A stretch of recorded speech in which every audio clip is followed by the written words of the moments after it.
Édesanyám az én legeslegjobb barátom, bár nem nagyon szeretem ezt a kifejezést egy anya-szülő kapcsolatra, viszont tényleg mi nagyon sokat dolgoztunk a mi kapcsolatunkért, és nagyon sokat mesélt nekem arról, hogy én hogyan születtem. Én egy faros baba voltam, és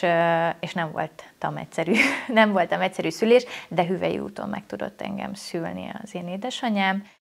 És anyukám unokatestvére 6 gyerekből 4-et otthon szült, az utolsót egyedül, mert nem ért oda a bábája, és ez nekem nagyon izgalmas volt. Én szerintem ilyen 12-13 éves lehettem akkor, és valahogy így belém költözött ez a gondolat. Nem foglalkoztam vele, azt tudtam, hogy egyszer szeretnék szülő lenni, édesanya, viszont fogalmam nem volt, hogy mi is a szülés. Aztán megismertem a férjemet, sokat beszélgettünk, neki már van egy kisfia, és bent volt a szülésnél, kórházba született, és borzalmas élmény volt számára. Közben én az interneten már ilyenkor Instagramon követtem édesanyákat, aki a második vagy harmadik gyerkőcét otthon szülte meg, és újra fellobbant bennem ez a kíváncsiság, hogy ez olyan érdekes és olyan természetes dolog.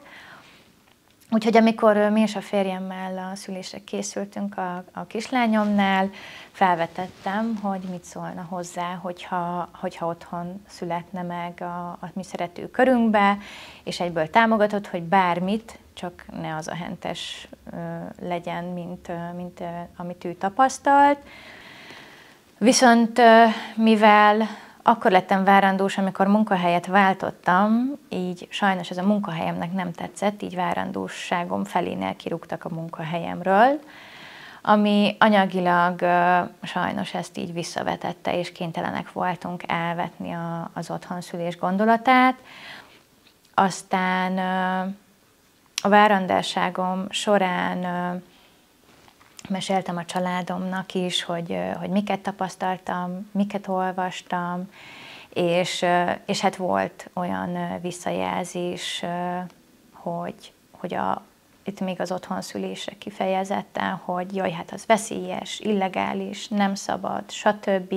Pedig csak beszélgetés szintjén hoztam fel, hiszen tudtuk, hogy az anyagiak miatt nem fogjuk tudni megvalósítani, és nagyon elkeserített ez a fajta hozzáállás, úgyhogy megfogadtam, hogy jó, akkor meg bizonyos családtagoknál többet ezt nem fogom felhozni. A 40. hetet, ahogy betöltöttem, pont aznap kellett mennem várandós gondozásra, ahol amnioszkópiát írtak fel, hogy másnap menjünk el. És én nem értettem, hiszen teljesen problémamentes várandóságom volt, minden vérképem rendben volt. Úgyhogy másnap édesapám vitt el a vizsgálatra, elég sokat kellett várakoznunk, és egy doktornő volt bent, és végig nem győzött bocsánatot kérni a vizsgálat alatt, hogy ezzel nekem ilyen mértékű fájdalmat okoz, gyakorlatilag mintha megerőszakoltak volna, annyira brutálisan fájt. Nem csak az, hogy ott lent a hüvelyem, a mély szájam fájt, hanem az egész hasam, ahogy volt ugye kitágulva a méhem, minden fájt, és utána pisilni alig tudtam elmenni, mert egyszerűen olyan mértékű fájdalom volt bennem. Én mondtam apukámnak, hogy vigyen haza, én lefeküdtem, és csak feküdni tudtam egész délután. És én mondtam, hogy ha ezt tudom, hogy ez ennyire fáj, akkor biztos, hogy visszautasítom, hiszen nem volt indokolt. És azóta, aki van ismerősi körbe várandós, mindenkinek elmondom, hogy ha nem indokolt, akkor nyugodtan utasítsa vissza, mert ez olyan brutál fájdalom, hogy ez nem tudom, ez nem embernek való. Úgyhogy, és természetesen nem volt mekóniumos a magzatvíz, tehát teljesen tiszta volt, minden rendben volt. Na de másnap reggel 6 órakor távozott a nyákdugó, és megindultak a fájások. Most, hogy ez összefügg, vagy nem, azt nem tudom, viszont megindultak a fájások, és ami nagyon ijesztő volt, hogy perces fájásaim voltak egyből. Úgyhogy beküldtek minket a kórházba, ahol fel is vettek az osztályra, egyből jöhetett be a férjem velem, úgyhogy számomra ez nagyon pozitív volt, és nagyon jól esett a jelenléte, viszont nem találtam a helyemet. És ez az érzés, ez végig kitartott, én úgy tudom megfogalmazni, mint a macska, amikor megállítja a szülést, mert egyszerűen érzi azt, hogy itt valami nem jó, és én is folyamatosan keresgettem a helyemet, és már itt utólag bánom, hogy nem maradt, tehát hogy nem maradtunk otthon vajúdni, és hiába voltam felkészült, mégsem éreztem magam elég felkészültnek, és támogatottnak abban, hogy ez sikerüljön. Először ágyhoz kötöttek infúzióval, majd utána egész nap folyamán zaklattak, hogy álljak fel és sétáljak, mikor meg már annyira fáradt voltam, és annyira tele voltam nyomva infúzióval, hogy már egyszerűen nem bírtam talpon maradni, és nem találtam a helyem. Elmehettem zuhanyozni, ami nagyon jó volt, az sokat segített, illetve a férjemet kértem meg, hogy próbáljon meg segíteni nekem, hogy tudjak állni, kapaszkodni belé, hogy hát mondom, függőlegesen kell lennem, hogy ez a gyerek jöjjön lefele, tehát ez máshogy nem fog menni, és amúgy egész jól el is kezdtem tágulni, tehát ez látszott, hogy a saját ösztöneim működnek, viszont ahogy megjött az éjszakás váltás, végignyomták a protokollt. Jött egy kis oxi, burokrepesztés, gátmetszés, gyakorlatilag minden, és 3:48-ra estére meg is született a kislányunk. Én mentálisan egy nagyon jó utat jártam be, tehát én teljesen más világon voltam, úgyhogy én nagyon jól tudtam megélni, viszont belém égett egy kép, mivel nagyon-nagyon véreztem, és minél hamarabb ki akarták szedni a mélylepényt. Belém égett a kép, bár a férjem utólag mondta, hogy nem ott volt a hasbakönyöklés, de én valamiért ide emlékszem, hogy az orvos innen könyököl, belém a szülésznő meghúzza lábam között kifele a köldögzsinort, hogy minél hamarabb kiszedjék, hogy meg tudják nézni azt, hogy honnan vérzek és miért. Kapásból 5 orvos lett a szülőszobán, én annyit kértem a férjemtől, hogy vigyázzon a kislányunkra, maradjon ott mellette, illetve, hogy fogja, mert szerencsére odaadták a kezébe, tehát nem náluk volt, hanem a férjemnél lehetett, és hoztak ultrahangot, csináltak kaparást, mindent, és nem jöttek rá, hogy honnan véreztem, és hogy mi volt az oka. Úgyhogy elkezdtek összevarni, és varrás közben az orvos átszúrta az artériámat.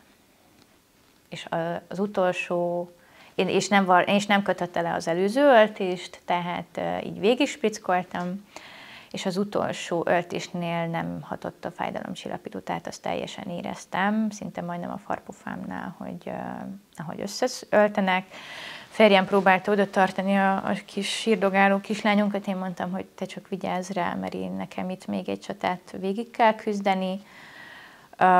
Hálát éreztem az orvosok felé, holott ők vittek ebbe a helyzetbe, és utána az éjszaka folyamán szeparálódtunk a kislányommal, mert nekem még akkor még csak egy egység vért kellett, hogy kapjak, és ez majdnem éjfél volt, mire meghozták és lecsöpögött. A férjem itt utána hajnal 1-kor ő elment, úgyhogy én a szülőágyon aludtam hajnal 4-ig, saját véremben fetrengve, hiszen az új friss köpenyem is teljesen elázott. Úgyhogy másnap, illetve hajnalba vittek át a gyermekágyas osztályra, becsülendő volt, mert a szülésznő foglalt nekem egy 2 ágyas szobát, hogy még nyugodtabb körülmények között legyünk, és én annyit kértem, hogy segítsenek lezuhanyozni, hiszen nagyon gyenge vagyok, és képtelen vagyok így kimenni, meg félek, hogy összeesek, és ott maradok. Az éjszakás ápoló ő segített is volna, viszont nagyon sokan voltak, nem ért oda. A reggeli váltás meg felháborodott, hogy hát ilyet tőle még soha nem kértek. Hát mondom, és ez most miért probléma, hogy most én kérek egy ilyet, hogy nem szeretnék elájulni a fürdőbe, úgyhogy valaki csak legyen ott, nem kell engem megmosdatni, csak álljon ott, hogy ha valami baj lenne, meg tudjak támaszkodni. Nem jöttek segíteni, de azért szedjem be magam a vizitre. Reggel 9 órakor hozták vissza a kislányomat, mert addigra mondtam, hogy most már vagyok olyan állapotban, hogy nem félek attól, hogy elejtem. Utána még 2 egység vért kaptam, mert még rosszabb lett a vérképem, gyakorlatilag, mint a cseresznyelé. Tehát annyira világos volt a vérem. Maga a gyermekágyas osztály nekem nagyon pozitív élmény volt, amúgy nagyon végig együtt lehettünk, tehát jó érzés volt, viszont azért ezekkel a fájdalmakkal együtt nekem ez rettenetes élmény volt, és nagyon nehéz volt feldolgozni az, hogy hiába készültem, egyszerűen mégis valami félresiklott. És ez egy hosszú út volt utána ezt lelkileg rendbe rakni, és utána, hogy hazajöhettünk a kórházból, az nagyon jól esett. Anyukám jött, levest főzött, segített nekünk, tényleg figyelhettem a babára, viszont itt indult el az utazás, a mentális, hogy mondjam, hozzáérésről, tehát a saját egómról való lemondás, az, hogy ez nem is olyan egyszerű is. És mikor szintén családon belül meséltem a megéléseimet, az érzéseimet, az jött vissza, hogy hát a mai anyák gyengék, nem tudnak gyereket nevelni. És ez annyira rosszul esett, hogy miért? Miért lennék gyenge?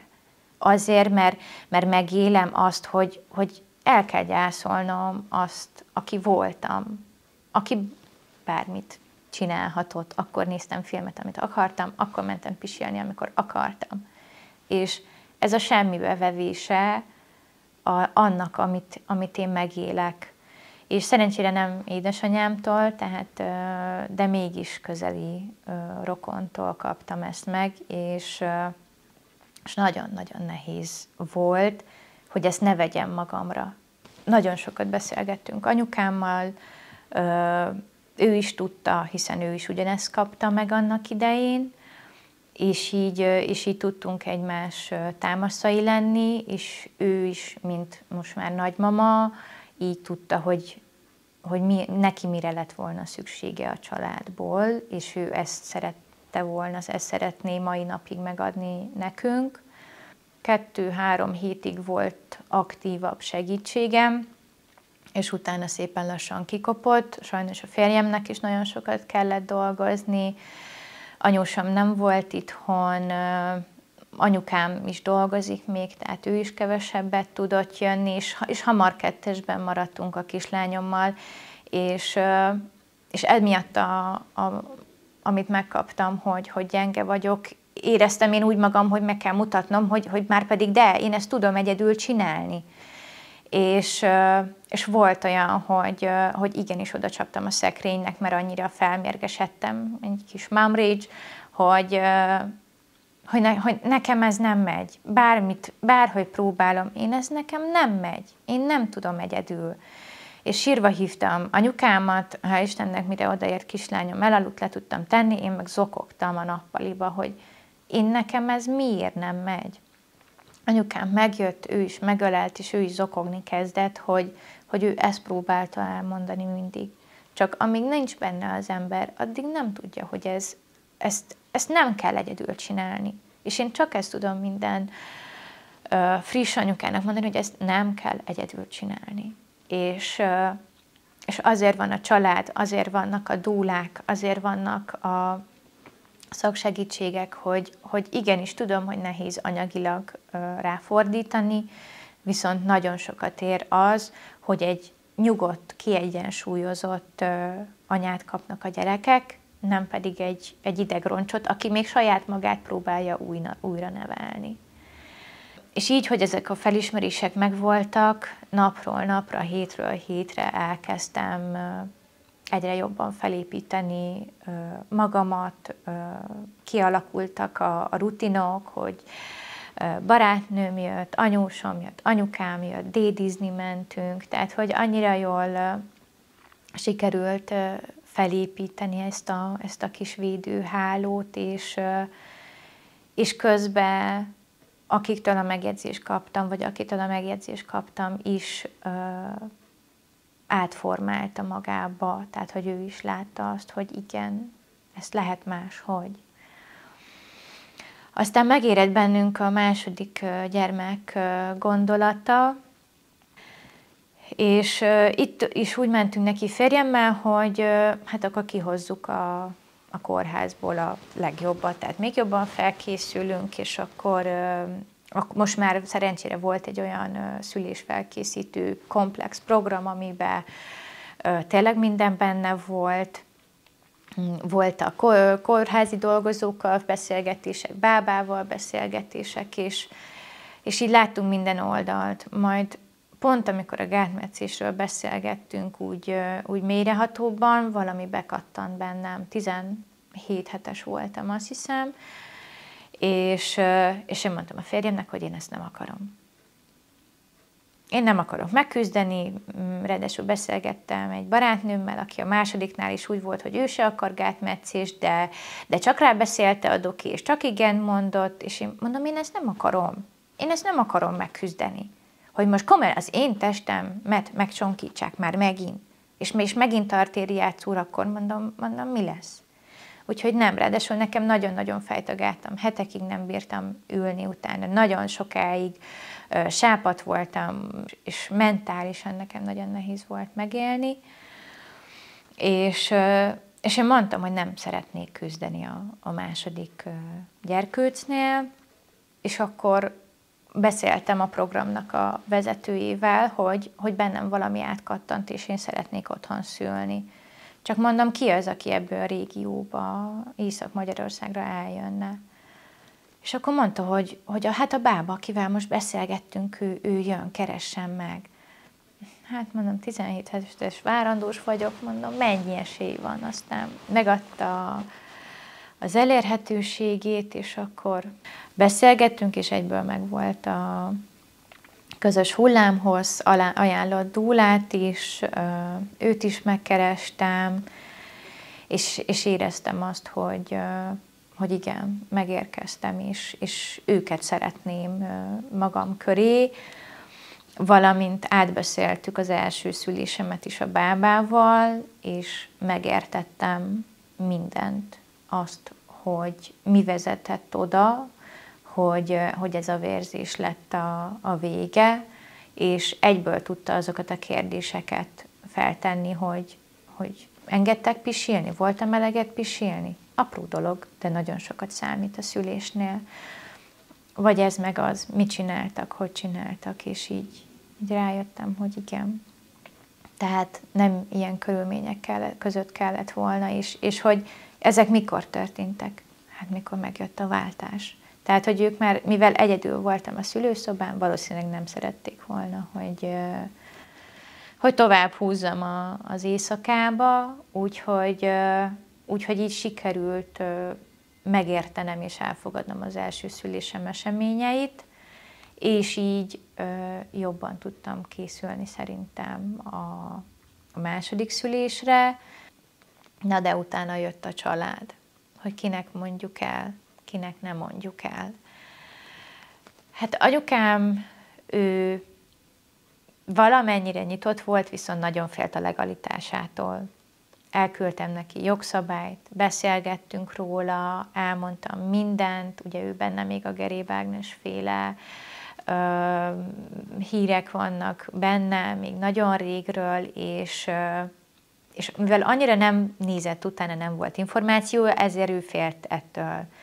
Viszont mivel elküldtem neki mindent, tényleg nagyon sokat beszélgettünk, elkezdett benne is összeállni a dolog, hogy ez így teljesen rendben van. Meg a bizalmat azt átadta nekem, hogy én majd úgy is tudom, hogy mit szeretnék.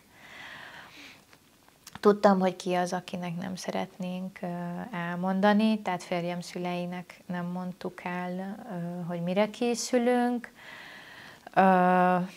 meg nagyon nem adtuk ki családon kívül, viszont nem kerülhettem el a várandós gondozásba, hogy ne utasítsak vissza például vizsgálatot, és akkor jött a kérdés, hogy hát de miért. Az a szerencsém, hogy nem találkozom az orvossal, csak az asszisztensekkel, és ők nagyon nyitottak voltak, mert kérdezték, hogy mi vezetett ide, tehát hogy miért döntöttünk így. Elmondtam, hogy mi volt a tapasztalat az első szülésnél, kérdezték, ki volt az orvos, megmondtam, hogy kicsoda. Ja, tudják. Engem meg felháborított, hogy ha tudjátok, akkor miért nem lehet tenni valamit, vagy mondani. Tehát, hogyha ők rendszeren belül is tudják, hogy ez van, és nem én vagyok az első eset ezek szerint, mert már akkor valószínűleg mástól is hallották ezt vissza, hogy akkor komolyan miért nem tudunk valamit tenni és lépni. És akkor utána elérkezett a szülésnek a napja, pont nálam volt a dúlám masszírozni. Jó, viccesen köszöntünk el, hogy még lehet, hogy este találkozunk, és este 8-kor beszéltem a bábával, abban maradtunk, hogy akkor megy a dúlához, és majd várni van, szóljak, és akkor jönnek hozzánk. Aztán csak felhívtam a bábát, hogy szerintem jöjjenek át, mert ez szerintem már az. Úgyhogy borogattak, addig a bába lefeküdt a kislányomnak a sátrába, és nagyon jól esett, 2 dúlám volt, ők felváltva borogattak, aztán hajnal 3-kor hát nem is ebédeltünk, tehát hogy hajnali, nem tudom, vacsora, és megkajáltunk. Aztán mondtam, hogy most elég a borogatásból, én is ledőlök, és akkor mindenki elaludt, és annyira békés volt. Én számoltam a fájásokat, elmentem pisilni, másik oldalra feküdtem, ott is engedtem a fájásokat, majd lefeküdtem a férjem mellé aludni, és akkor reggel, mikor tudtam, hogy kell kislányunk, szóltam a férjemnek, hogy menjen, kelljen vele. Közben jött a dúlám, keresett, hogy úristen, hova lettem onnan mellőlük, és akkor mondtam, hogy ilyen pánik lett rajtam órá, hogy valami nem jó. És akkor mondtam, hogy menjek át, beszélgessünk a bábával is, és akkor hát, ha túl tudunk ezen az elakadáson jutni, meg hogy mit érzek, és igazából ez jött fel, hogy hát most nem kéne valaminek történnie, tehát hogy már most eltelt éjféltől, már most lassan 8 óra, 7 óra, és hogy úgy nem történik semmi, és hogy most biztos valami baj van. Úgyhogy szerencsére megnyugtattak, hogy minden a legnagyobb rendben, halad lefele, itt most csak ennyi van, hogy várunk. És közben befutott anyukám. És akkor először nem akart bejönni, aztán a dúlák csak rábeszélték, hogy jöjjön be, de én már azon elpityeredtem, hogy meghallottam a folyosóról a hangját, és ahogy belépett, és rám nézett, ott elszakadt minden, tehát hogy ott mindenki zokogott, tehát a bába is, a dúlák is, anyukám is, én is zokogtunk, nem tudom mitől, ez így egyszerűen ott kijött, aminek ki kellett jönnie, és akkor elmondta, hogy ügyes vagyok, hogy én vagyok a kis főnix marara, és hogy ezt is meg fogom tudni csinálni, és felállok, és hogy meg fogom tudni mutatni, hogy ez nekem megy, és sikerül, és utána kértem, hogy mindenki menjen el, hogy maradjunk a férjemmel 2-esbe. Úgyhogy ledöltem, próbáltam aludni, most már így szerencsére sikerült, és anyukám visszajött a lányunkkal, mert hűvösebb volt, és egy pulcsiért visszajöttek, és beszaladt hozzám szopizni a lányom, és hát ez olyan oxitocin áradatot adott, hogy ott elindult minden. Úgyhogy ők elmentek közbe, és akkor mondtam a férjemnek, hogy hívjuk már fel az egyik dúlát, hogy borogatni jöjjön, mert mondom, ez most nagyon-nagyon fáj. Nem telt el 10 perc, ordítottam, hogy hívd a bábát, mert ebből gyerek lesz. Tehát ott annyira jöttek a tolófájások, hogy ott mondtam, hogy ebből biztos, hogy már most itt szülés lesz. És sikerült a legkisebb helyet megtalálnom a házba, tehát ez a mi ágyunk, a konvektor és a gyerekágy között, ez a legkisebb rész. Egy 10 perc alatt ott voltak a bábák, és mindenki tette a dolgát, tehát én tényleg magunkra tudtam figyelni, egy ilyen féltérdelő helyzetet vettem fel, és az nagyon-nagyon kényelmes volt.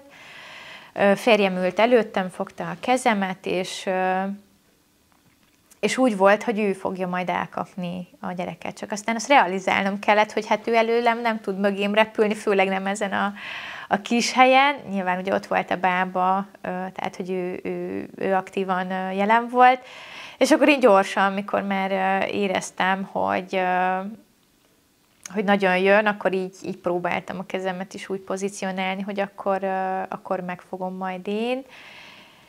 De hát a tűzgyűrű az kegyetlen volt. Tehát most nem voltam annyira ilyen módosult tudatállapot. Tehát most sokkal jobban jelen tudtam lenni a szülésnél, és pokolian fájt, és nagyon nehéz volt. Közben már bent volt anyukám is, meg a kislányom is a szobában, ők addig az ágyon csendben figyeltek.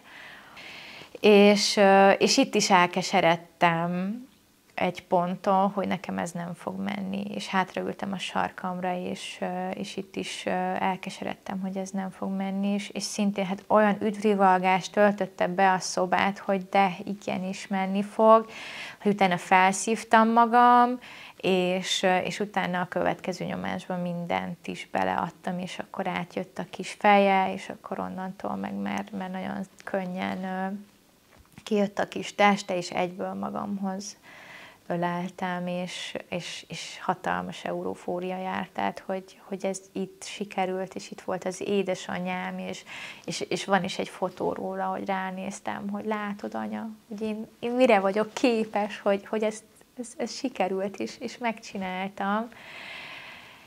És hát ő is ezt tudta nagymamaként leírni utólag, hogy ez egy csoda, és hogy ezt megélni, az tényleg egy beavatás. Feltámogattak az ágyra, hoztak gyógynövényes teát, amik segítettek, megvártuk a mélylepényt, és amíg szépen megszületett, egy picit kellett csak rá segíteni, hoztak enni, levest flakonba, tényleg megetettek, a bába ott maradt majdnem estig velünk, tehát délelőtt 11 óra előtt született meg a kisfiam is, és estig velünk maradt a bába, és tényleg segítettek, és a kisfiamnál az első 8 hétben nem voltam egyedül, tehát minden egyes nap aktívan volt segítségem.